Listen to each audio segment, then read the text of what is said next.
यह साल था 476 ईस्वी। ईसा मसीह के पैदा हुए लगभग 5 साल हुए थे। इस बीच दुनिया में काफी कुछ बदल चुका था। एक बात जो नहीं बदली थी वो थी रोमन एम्पायर। यीशु के भी पहले से चल रहा यह साम्राज्य अभी भी कायम था और सबसे ताकतवर एम्पायर्स में से एक था। लेकिन अब यह सब कुछ बदलने वाला था। कभी दुनिया के सबसे बड़े साम्राज्य में से एक का गवाह रहा रोमन दरबार अब वीरान हो गया था और उसकी गद्दी पर रोमुलस अगस्टुलस सिर्फ 14 साल का एक छोटा सा लड़का इस साम्राज्य का सम्राट बना बैठा था। लेकिन इस बच्चे को शायद अंदाजा नहीं था कि उसके साम्राज्य की विरासत अब उसके हाथों से ही खत्म होने वाली है। रोमन साम्राज्य के बाहर जर्मन योद्धा ओडोसर अपनी सेना लेकर पहुंच चुका था। ओडोसर ने कोई धर्मयुद्ध नहीं छेड़ा और ना ही किसी क्रांति की घोषणा की। उसने बस एक मैसेज भिजवाया जो कह रहा था कि अब सम्राट की जरूरत नहीं है। इस एक संदेश ने रोम और यूरोप के इतिहास और भविष्य दोनों को हमेशा के लिए बदल कर रख दिया। रोम जो कभी दुनिया का मालिक था आज एक बच्चे के हाथों से फिसल गया, बिना किसी महायुद्ध के, बिना किसी महान सेनापति की मौत के। और जब रोमुलस ने चुपचाप अपना मुकुट उतार कर ओडोसर को सौंप दिया तो एक युग का अंत हो गया। रोमन साम्राज्य का अंत हो गया। यह सिर्फ एक पॉलिटिकल अंत नहीं था बल्कि एक सभ्यता का खात्मा था जिसने सदियों तक दुनिया को कानून, कला, वास्तुकला और शासन करने का पाठ पढ़ाया था। यही रोम अब खुद इतिहास बन चुका था। लेकिन कभी आपने सोचा है कि दुनिया के सबसे बड़े और ताकतवर साम्राज्यों में से एक रोमन साम्राज्य आखिर ढह क्यों गया? यह सवाल कई सौ सालों से हिस्टोरियंस और आम लोगों को परेशान करता रहता है। कोई कहता है कि बाहरी आक्रमणकारी थे जिम्मेदार, कोई कहता है कि अंदरूनी भ्रष्टाचार थी वजह, तो कोई आर्थिक बदहाली को दोषी ठहराता है। लेकिन दोस्तों, इन सब के बीच एक और बहुत ही दिलचस्प और बहुत ही कंट्रोवर्शियल तर्क है। क्या ईसाई धर्म ही वो वजह बनी जिसने रोम के पतन की नींव रखी? क्या एक नया धर्म जिसका रोमन साम्राज्य ने शुरू में विरोध किया था, जो बाद में उसी साम्राज्य की जड़ों को खोखला कर गया?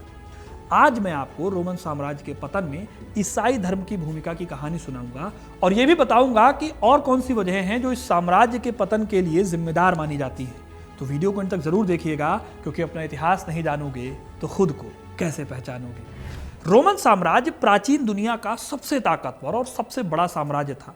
25 ईसा पूर्व के आसपास इस साम्राज्य की स्थापना हुई थी। इटली के एक छोटे से शहर रोम से इसकी शुरुआत हुई, लेकिन धीरे धीरे ये एम्पायर यूरोप, एशिया और अफ्रीका के बड़े हिस्सों तक फैल गया। एक वक्त ऐसा आया जब रोम का साम्राज्य एक या दो नहीं बल्कि तीन महाद्वीपों में फैला हुआ था। वेस्ट में ब्रिटेन से लेकर ईस्ट में अफ्रीका के इजिप्ट और सीरिया तक, तो वहीं नॉर्थ में जर्मनी से लेकर साउथ में सहारा के रेगिस्तान तक।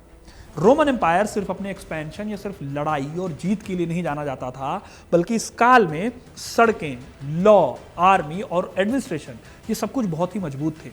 उन्होंने उस दौर में जो पक्की सड़कें बनाई थी वो आज भी कुछ जगहों पर मौजूद हैं। उन्होंने जस्टिस सिस्टम को स्ट्रॉन्ग किया जो आज भी दुनिया के कुछ देशों में दिखाई देता है। ऐसे ही रोमन आर्मी भी काफ़ी डिसिप्लिन थी। कई बार बहुत कम नंबर होने के बावजूद रोम की सेना जंग जीत जाती थी, क्योंकि उनके पास बेहतरीन स्ट्रेटजी होती थी। रोमन साम्राज्य के शहरों में नाली, पानी की व्यवस्था, थिएटर और स्टेडियम तक होते थे। यही वजह है कि रोम को लेकर एक कहावत चली कि सभी रास्ते रोम को जाते हैं। यह साम्राज्य अपनी ताकत, अपनी संस्कृति और प्रशासन की वजह से महान बना और सदियों तक टिके रहना इसका प्रमाण भी था। लेकिन 5वीं सदी में इस ताकत का अंत करीब आ गया था। इसकी वजहों में जो सबसे पहले नाम आता है वो है ईसाई धर्म का उदय। तो सबसे पहले समझते हैं कि ईसाई धर्म ने रोमन साम्राज्य में क्या बदल दिया। देखिए, ईसाई धर्म की शुरुआत से पहले रोमन साम्राज्य में भी किसी एक देवता या किसी एक देवी की जगह अलग अलग देवी देवताओं की पूजा होती थी। सम्राट को देवता के बराबर माना जाता था। लेकिन पहली शताब्दी ईस्वी में एक ऐसा धर्म आता है जो लोगों को कहना शुरू करता है कि ईश्वर एक है।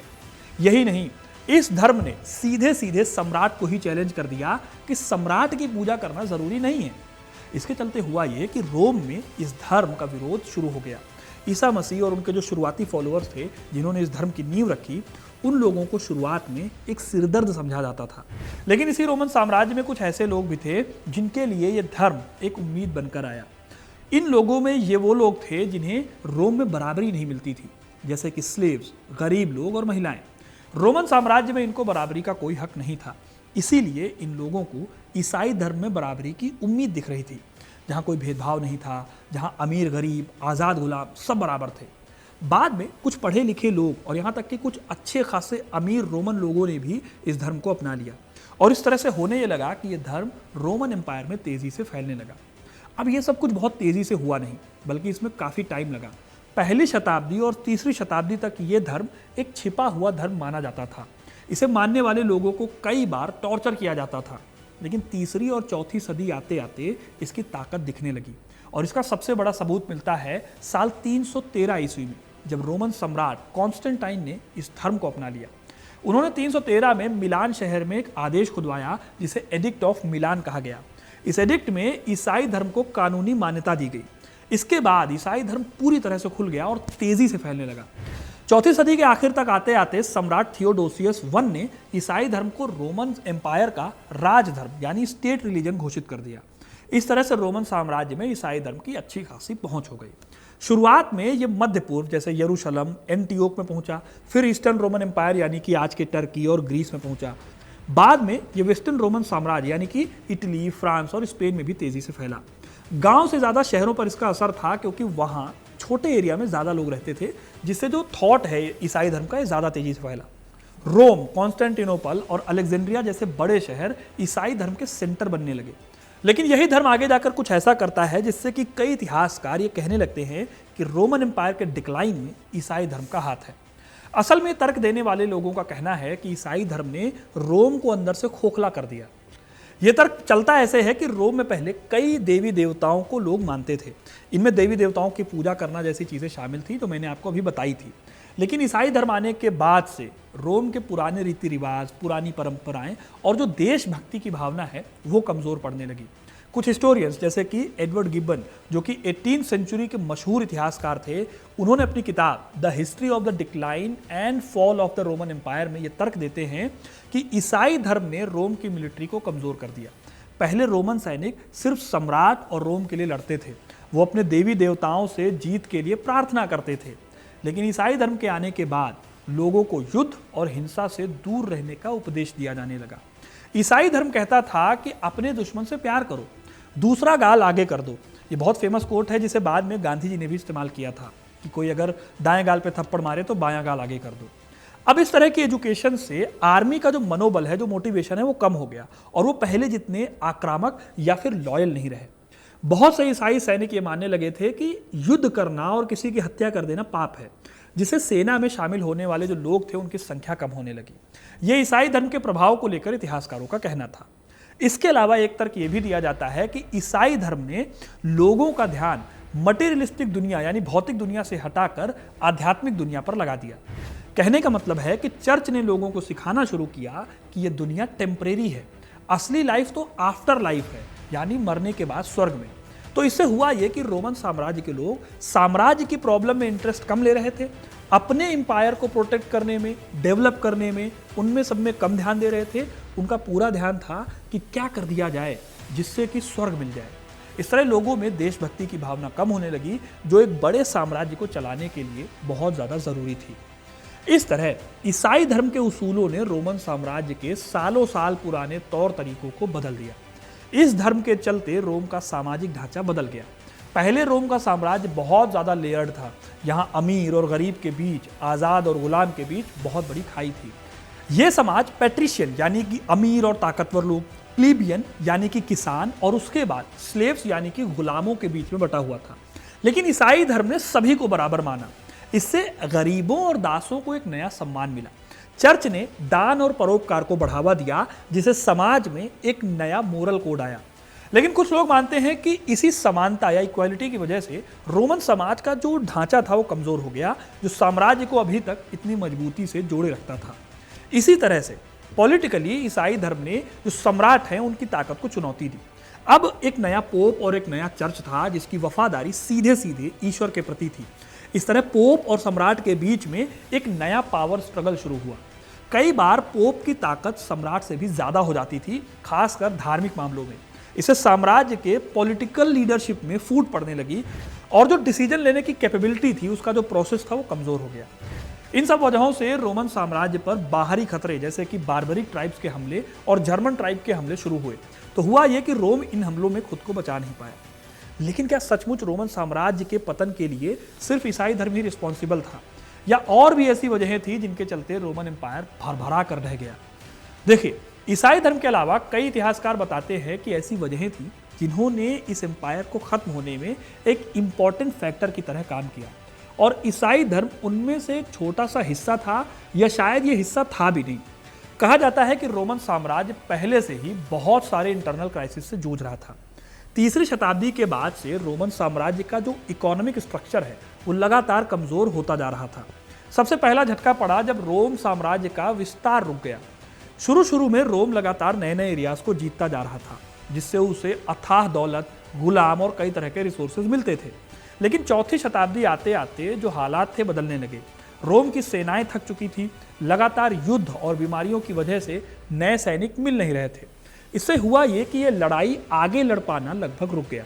इस बीच 235 से 284 ईस्वी का जो टाइम है उसे crisis of the third century भी कहा जाता है। इस दौरान हुआ ये कि रोम में लगभग हर चौथे साल एक सम्राट बदल जा रहा था। इस दौरान लगभग 26 सम्राट आए और गए, और हर किसी ने भर भर के आर्मी पर पैसा उड़ाया।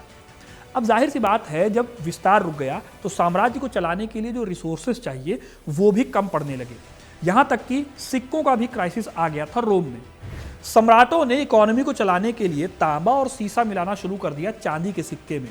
इसका मतलब था कि अब ट्रेड कम हो गया था, करेंसी की कीमत गिरने लगी थी, और इससे इन्फ्लेशन या महंगाई बढ़ गई थी। तीसरी सदी के आखिर तक आते आते हालत ये हो गई थी कि एक मजदूर पूरे दिन की कमाई से भी एक दिन की रोटी अफोर्ड नहीं कर सकता था। यह दिखाता है कि रोम में इकोनॉमी बिल्कुल बर्बाद हो गई थी। इस बर्बाद अर्थव्यवस्था में जब राज्य के पास पैसों की कमी हो गई तो टैक्स बढ़ा दिए गए।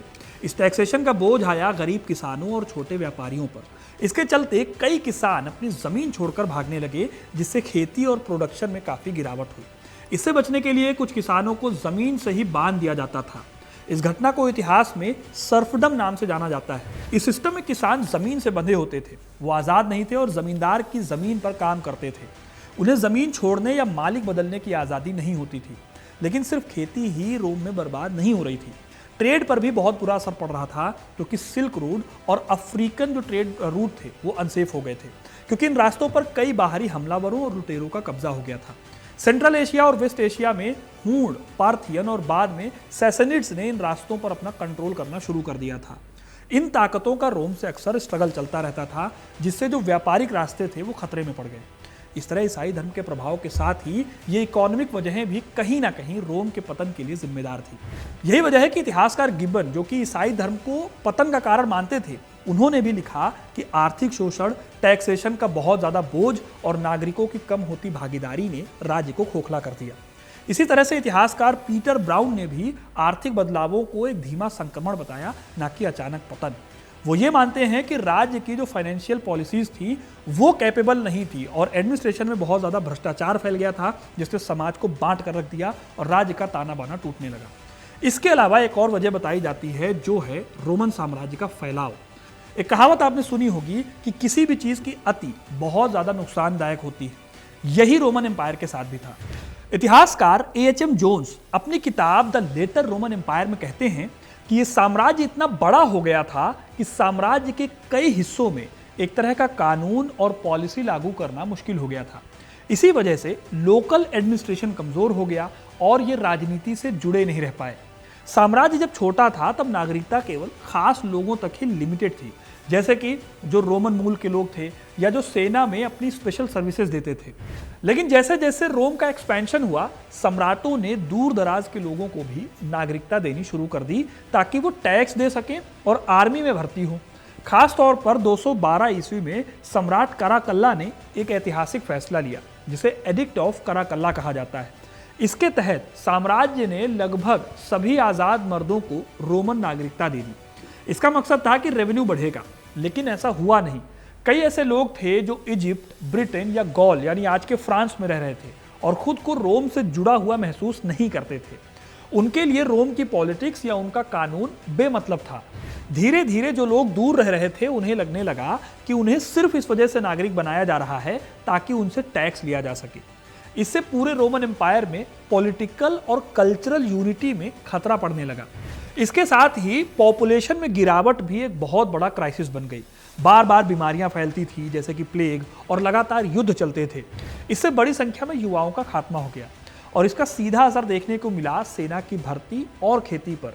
खेत सूने पड़ गए और सेना को सैनिक मिलने मुश्किल हो गए। अब ना तो इनके पास आर्मी थी, ना कोई इमोशनल कनेक्ट था। जाहिर है कि इन दोनों चीजों के बिना दुनिया का सबसे बड़ा साम्राज्य भी धीरे धीरे बिखरने लगता है। यही आगे चलकर रोम के साथ हुआ। उसने राज्यों को जीतकर अपने नागरिक बनाए, लेकिन उनका समर्थन खो दिया। आखिरी कील इस साम्राज्य में ठोकी गई बाहरी आक्रमणों द्वारा। चौथी और 5वीं शताब्दी में रोम पर लगातार हमला कर रही थी कई बारबरिक जनजातियां, जैसे गॉथ्स, वंडाल्स और सबसे खतरनाक हुन्स। ये जनजातियां सिर्फ लूटपाट करने नहीं आई थी, बल्कि वो रोम के सेफ और बहुत ज्यादा संपन्न एरियाज में बसना चाहती थी। लेकिन रोम की सेना अब उतनी ताकतवर नहीं रह गई थी कि इनसे लड़ पाए। इतिहास में इसे लेकर एक बहुत बड़ी घटना होती है साल 410 ईस्वी में। इस साल गॉथ्स ने रोम शहर को लूट लिया। ये पहली बार था जब 800 साल बाद कोई दुश्मन रोम के दरवाजे तक पहुंच गया था। और फिर 476 ईस्वी में वेस्टर्न साम्राज्य का आखिरी सम्राट रोमुलस ऑगस्टुलस सत्ता से हटा दिया गया। इसे आमतौर पर रोमन साम्राज्य के पतन की आखिरी तारीख माना जाता है।